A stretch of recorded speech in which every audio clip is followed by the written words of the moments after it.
Assalamualaikum warahmatullahi wabarakatuh. Salam jumpa kembali dengan saya Ahmad Rifai. Kali ini kita akan belajar bersama tentang dinamika perwujudan Pancasila sebagai dasar negara dan pandangan hidup bangsa. Subpokok bahasan pertama yaitu penerapan Pancasila dari masa ke masa. Tujuan yang hendak dicapai di akhir pembelajaran ini adalah: yang pertama, peserta didik mampu menunjukkan rasa syukur terhadap Tuhan Yang Maha Esa dalam mewujudkan Pancasila sebagai dasar negara dan pandangan hidup bangsa. 2. Peserta didik mampu menunjukkan perilaku gotong royong, disiplin, dan bertanggung jawab dalam mempertahankan Pancasila sebagai dasar negara dan pandangan hidup bangsa. Dan yang ketiga, peserta didik mampu mendeskripsikan penerapan Pancasila sebagai dasar negara dari masa ke masa. Selamat ya, kalian sekarang sudah duduk di kelas 9. Ini berarti kalian tinggal 1 tahun lagi belajar di jenjang SMP atau MTS. Kesuksesan itu sangat tergantung dari usaha kalian, terutama dalam mengatasi berbagai tantangan dan rintangan yang akan kalian hadapi di kelas 9. Oleh karena itu, kita harus bersyukur kehadirat Tuhan Yang Maha Esa atas segala nikmat yang telah dianugerahkan kepada kita semua. Hal itu dapat kita lakukan dengan berusaha meningkatkan kuantitas dan kualitas belajar, serta jangan lupa senantiasa berdoa dengan sungguh-sungguh setiap akan memulai dan mengakhiri aktivitas sehari-hari, termasuk kegiatan pembelajaran. Pada awal pembelajaran PPKN di kelas 9, kalian akan diajak untuk mempelajari materi tentang dinamika perwujudan Pancasila sebagai dasar negara dan pandangan hidup bangsa. Setelah mempelajari materi bab ini, diharapkan kalian mempunyai keyakinan yang tinggi akan keberadaan Pancasila sebagai dasar negara dan pandangan hidup bangsa Indonesia. Keyakinan tersebut ditandai dengan dimilikinya pengetahuan dan keterampilan kalian dalam 1. Mendeskripsikan perkembangan pengamalan Pancasila sebagai dasar negara dan pandangan hidup bangsa. 2. Mendeskripsikan dinamika nilai-nilai Pancasila sesuai dengan perkembangan zaman. 3. Mengidentifikasi perwujudan nilai-nilai Pancasila sesuai dengan perkembangan zaman dalam berbagai kehidupan. Nah, untuk memahami materi pembelajaran pada bab ini, kalian harus senantiasa menjaga semangat belajar kalian dengan tekun, disiplin, serta mampu mengamalkan nilai-nilai Pancasila dalam kehidupan sehari-hari. Oleh karena itu, sebelum mempelajari materi ini, mari kita menyanyikan lagu wajib nasional berikut ini bersama-sama.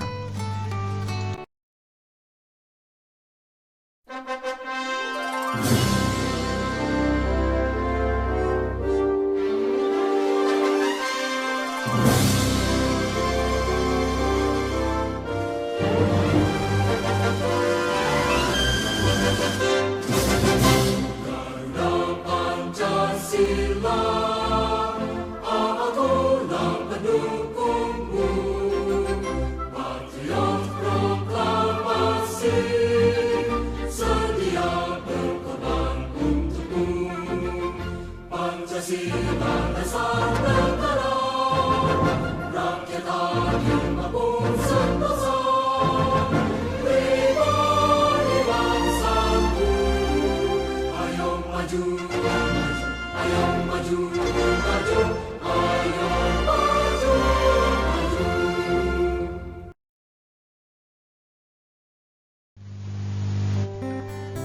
A. Penerapan Pancasila dari masa ke masa.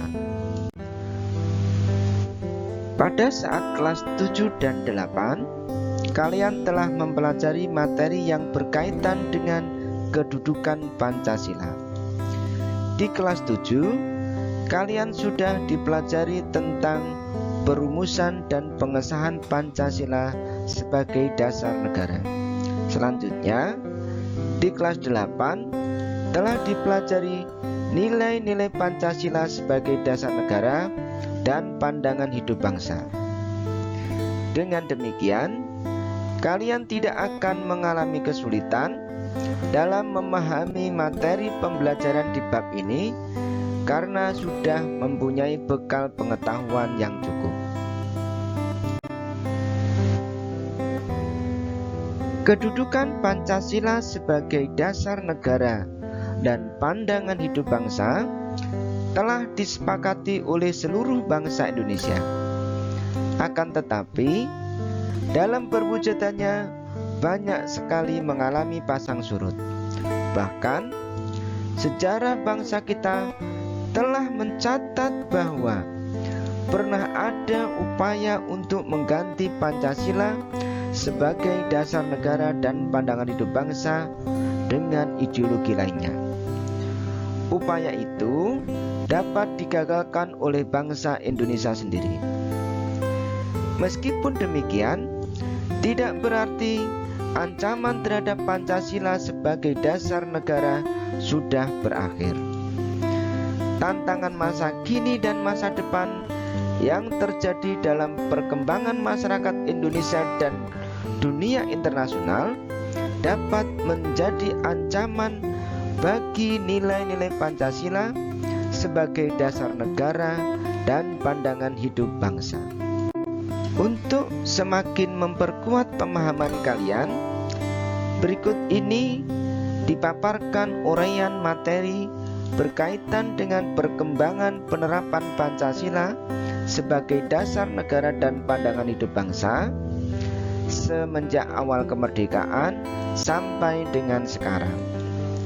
Cermatilah dan tanyakanlah hal-hal yang kurang jelas kepada guru atau teman yang dianggap dapat menjawab apa yang kalian pertanyakan itu.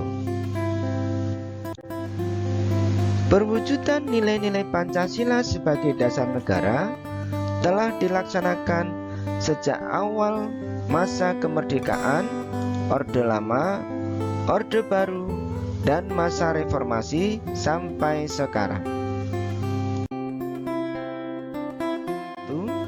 Masa awal kemerdekaan tahun 1945 hingga 1959. Sebagai bangsa yang besar, kita patut menghargai jasa para pendiri bangsa yang telah berhasil merumuskan dan menetapkan Pancasila sebagai dasar negara dan falsafah hidup bangsa. Maka, sejak awal kemerdekaan, seluruh rakyat Indonesia bertekad untuk menentukan nasib bangsa sendiri yang baru saja lepas dari belenggu penjajahan dengan berupaya mempertahankan kemerdekaan dari berbagai ancaman, baik dari dalam maupun dari luar negeri. Pada periode ini, penerapan Pancasila sebagai dasar negara dan pandangan hidup bangsa menghadapi berbagai masalah. Ada upaya-upaya untuk mengganti Pancasila sebagai dasar negara dan penyimpangan terhadap nilai-nilai Pancasila. Upaya-upaya tersebut diantaranya adalah sebagai berikut. A. Pemberontakan Partai Komunis Indonesia (PKI) di Madiun. Pemberontakan Partai Komunis Indonesia atau PKI di Madiun pada tanggal 18 September 1948. Pemberontakan ini dipimpin oleh Musso. Tujuan utamanya adalah mendirikan negara Soviet Indonesia yang berideologi komunis. Dengan kata lain, pemberontakan tersebut akan mengganti Pancasila dengan paham komunis. Pemberontakan ini pada akhirnya dapat digagalkan. B. Pemberontakan Darul Islam atau Tentara Islam Indonesia. Pemberontakan Darul Islam atau Tentara Islam Indonesia dipimpin oleh Sekar Maji Marijan Kartosuwiryo. Pemberontakan ini ditandai dengan didirikannya Negara Islam Indonesia oleh Kartosuwiryo pada tanggal 7 Agustus 1949. Tujuan utama didirikannya NII adalah untuk mengganti Pancasila sebagai dasar negara dengan syariat Islam. Tetapi gerakannya bertentangan dengan ajaran Islam sebenarnya. Mereka melakukan perusakan dan pembakaran rumah-rumah penduduk, pembongkaran jalan-jalan kereta api, perampasan harta benda milik penduduk, serta melakukan penganiayaan terhadap penduduk. Upaya penumpasan pemberontakan ini memakan waktu yang cukup lama. Kartosuwiryo bersama para pengikutnya baru bisa ditangkap pada tanggal 4 Juni 1962. C. Pemberontakan Republik Maluku Selatan.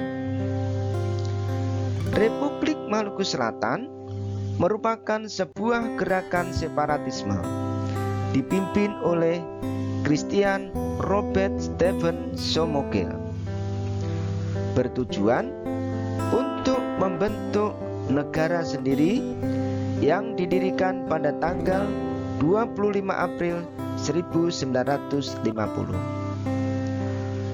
Pulau-pulau terbesarnya adalah Seram, Ambon, dan Buru. RMS di Ambon dikalahkan oleh militer Indonesia pada bulan November 1950, tetapi konflik di Seram masih berlanjut sampai Desember 1963. Kekalahan di Ambon berujung pada pengungsian pemerintah RMS ke Seram. Kemudian mendirikan pemerintahan dalam pengasingan di Belanda pada tahun 1966. D.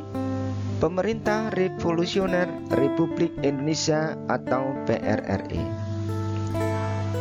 Pemerintah Revolusioner Republik Indonesia atau Perjuangan Rakyat Semesta yang dipimpin oleh Sarifuddin Prawiranegara dan Vince Sumual tahun 1957 hingga 1958 di Sumatera dan Sulawesi.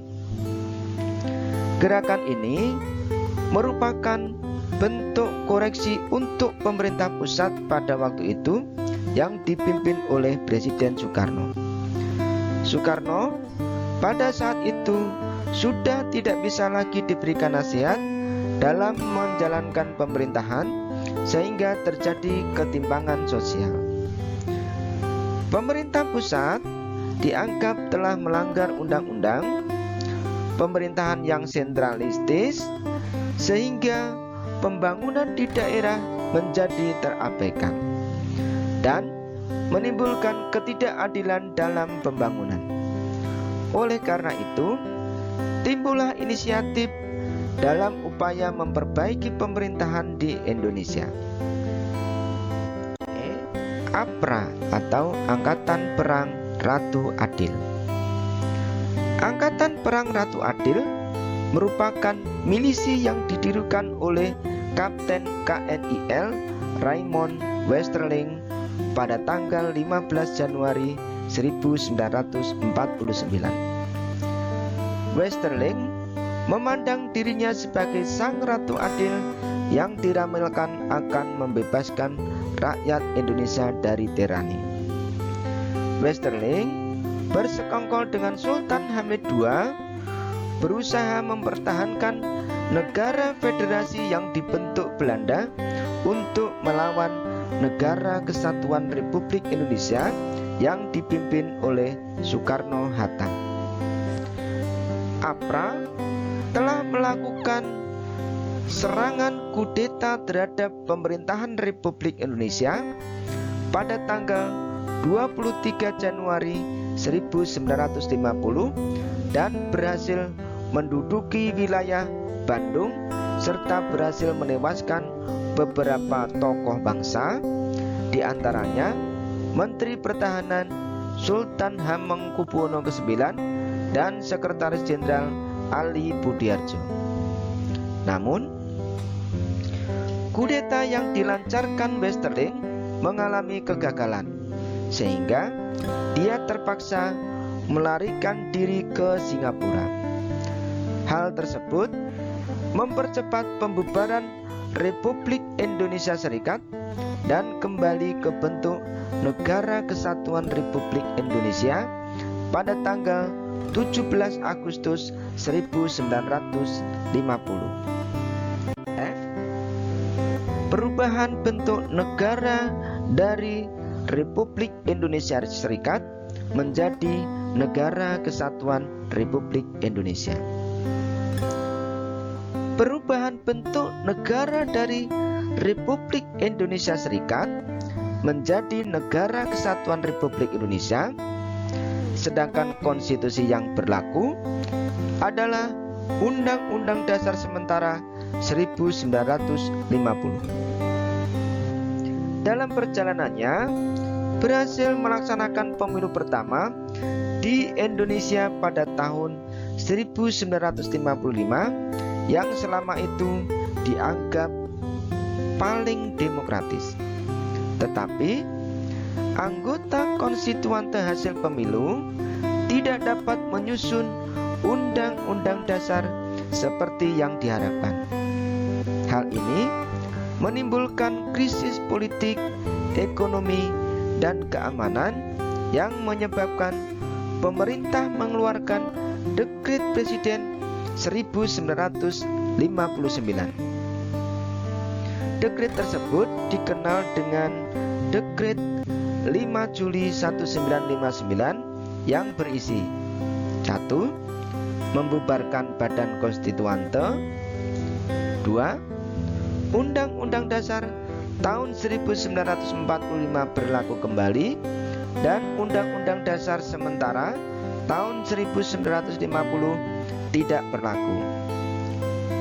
Serta yang ketiga, segera akan dibentuk MPRS dan DPAS.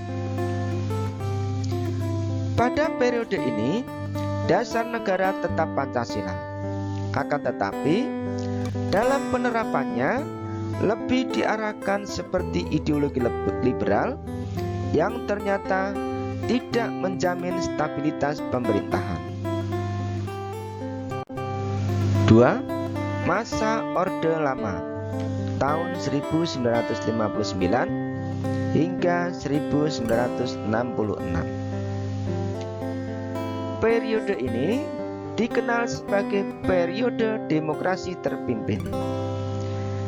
Demokrasi terpimpin merupakan sebuah sistem demokrasi yang seluruh keputusan dan pemikiran dalam pemerintahan negara berpusat pada pemimpin negara. Pemimpin negara saat itu adalah Presiden Soekarno. Demokrasi terpimpin dicetuskan oleh Presiden Soekarno karena banyaknya gerakan separatis yang menyebabkan ketidakstabilan negara, tersendatnya pembangunan ekonomi karena sering terjadinya pergantian kabinet, sehingga program pembangunan yang dirancang oleh kabinet tidak berjalan secara utuh, serta badan konstituante yang gagal menjalankan tugasnya untuk menyusun undang-undang dasar. Oleh karena itu, Presiden Soekarno mengeluarkan dekret presiden pada tanggal 5 Juli 1959.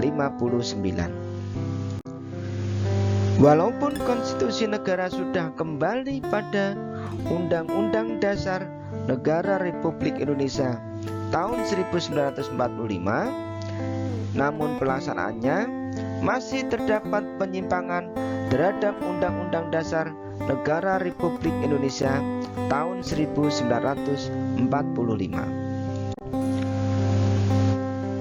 Beberapa penyimpangan terhadap Pancasila dan Undang-Undang Dasar Negara Republik Indonesia tahun 1945 diantaranya adalah sebagai berikut. A. Presiden Soekarno ditetapkan sebagai presiden seumur hidup berdasarkan TAP MPRS nomor 20 tahun 1963 yang menyebabkan kekuasaan presiden semakin besar dan tidak terbatas. B. Presiden mengeluarkan penetapan Presiden nomor 3 tahun 1960 tanggal 5 Maret 1960 yang membubarkan DPR hasil pemilu tahun 1955. C. Presiden membentuk MPRS yang anggota-anggotanya terdiri atas anggota DPR GR, utusan daerah, dan utusan golongan yang semuanya diangkat serta diberhentikan oleh presiden. Pada periode ini terjadi pemberontakan PKI tanggal 30 September 1965 yang dipimpin oleh DN Aidit. Tujuan pemberontakan ini adalah menjadikan negara Indonesia sebagai negara komunis yang berkiblat ke negara Uni Soviet, serta mengganti Pancasila dengan paham komunis. Pemberontakan ini dapat digagalkan. Semua pelakunya berhasil ditangkap dan dijatuhi hukuman sesuai dengan perbuatannya. Demikian pembahasan tentang penerapan Pancasila dari masa ke masa pada bagian yang pertama yang dapat kami sampaikan. Kita akan bertemu kembali pada pokok bahasan selanjutnya tentang penerapan Pancasila dari masa ke masa bagian yang kedua. Terima kasih atas segala perhatiannya. Assalamualaikum warahmatullahi wabarakatuh.